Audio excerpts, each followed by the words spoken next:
It started with something small. One morning, I watched Mom try to lift the pot of porridge from the stove.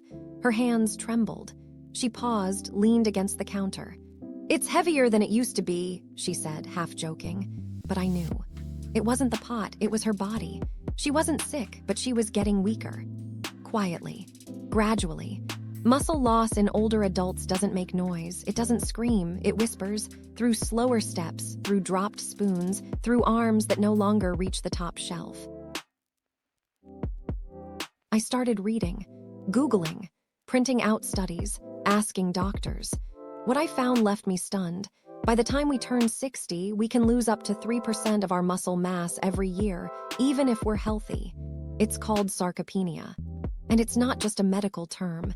It's the reason so many elders feel weaker, fall more. And when they do fall, it takes longer and longer to get back up again. The scariest part, sarcopenia doesn't hurt. It doesn't knock loudly. It fades quietly. You don't notice it at first. Until one day, tying shoelaces feels hard. Lifting a pot feels like lifting a stone. And walking across the room feels like crossing a hill. We often think it's just getting old. But the root causes are deeper. Not enough protein, too little movement, and a gut that no longer absorbs nutrients the way it used to. It's not just age. It's what we're not giving the body, what it still needs, even now. Muscle loss doesn't always look dramatic. It's not always a fall or a hospital bed. Sometimes it's in the smallest things. Like when Mom struggled to twist open a jar she used to open effortlessly. When she started pushing off the table just to stand up. Or when I noticed her pants getting looser. Not because she was healthier, but because she was shrinking, quietly. These are the whispers before the crisis. Weakened grip, slower steps, wobbly balance, loss of appetite, and weight that vanishes without reason. And if you're seeing these signs in someone you love, don't brush it off as just age. Sometimes, it's the body calling out in silence. "I'm slipping, please help me stay." The more I learned, the more I realized. Food wasn't just fuel. For older adults, food is medicine. While exercise helps, without the right nutrients, the body has no material to rebuild muscle. And protein alone isn't enough. Seniors need a combination. High-quality protein, vitamin D, calcium, magnesium, omega-3s, and B vitamins. These work together to protect, maintain, and rebuild muscle. It's not about big meals. It's about smart meals, timed right with the right ingredients, served with care. That's when I knew, if I wanted to help Mom stay strong, I had to start with the plate. I didn't have a nutrition degree. No medical training. No fancy kitchen. Just Google, a worn-out notebook, and a heart full of worry and love. So I kept it simple. I started with 3 golden rules. Protein in every meal, even breakfast. Because aging muscles can't wait till lunch. I added Greek yogurt, soft tofu, boiled eggs, lentils, and gentle fish like salmon or sardines. Color on the plate, not just for beauty, but because dark greens, orange vegetables, and bright berries carry the nutrients that protect and restore.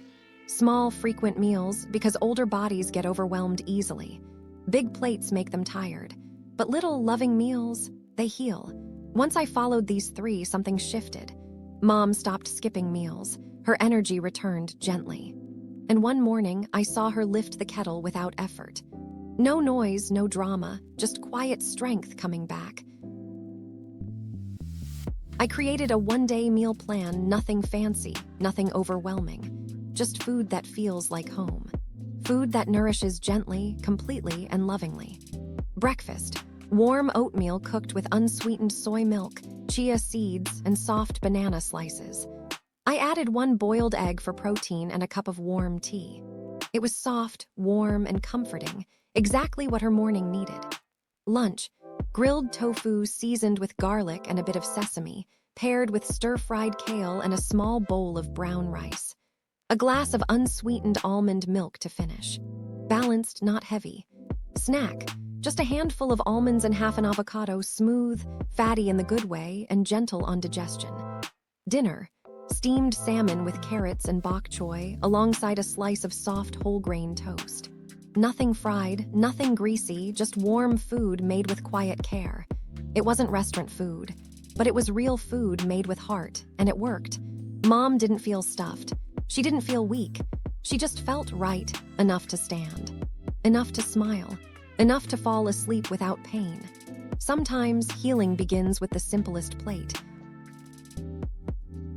I learned the hard way that not all food is equal, especially when caring for an aging body.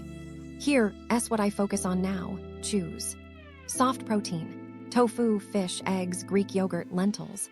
Leafy greens: kale, spinach, bok choy. Healthy fats: avocado, olive oil, nuts. Vitamin D foods: mushrooms, fortified plant milk. Avoid white rice, white bread, sugary snacks. Low in nutrients, spike blood sugar.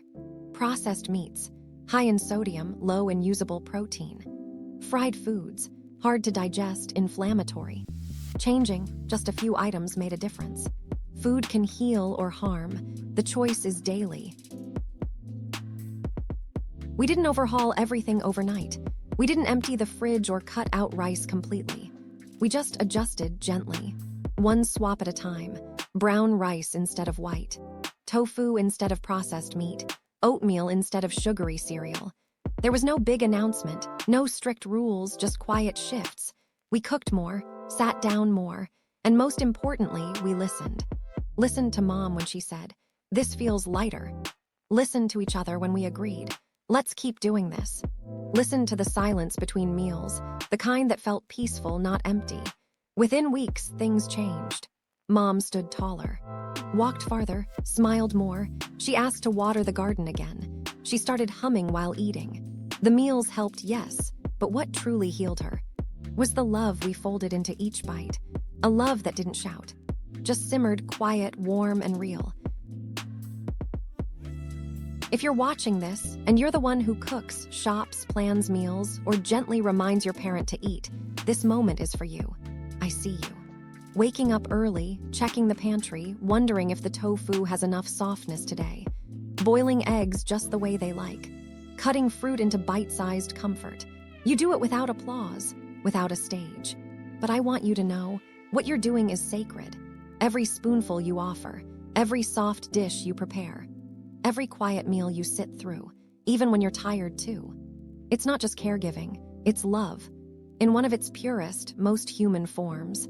You are not just feeding a body, you are keeping someone whole. You are helping them stand, walk, and sleep in peace. You are protecting their dignity with every bowl you place on the table. So if no one said it lately, thank you. For every gentle act no one sees. For every tired night you still show up. Thank you, truly. You don't have to be a doctor to protect someone's strength.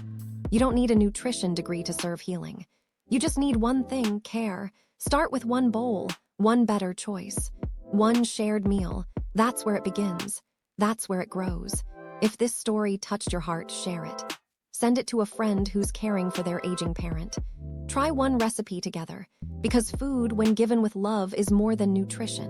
It's a message, a promise, a soft, strong way to say, "I'm here and I care."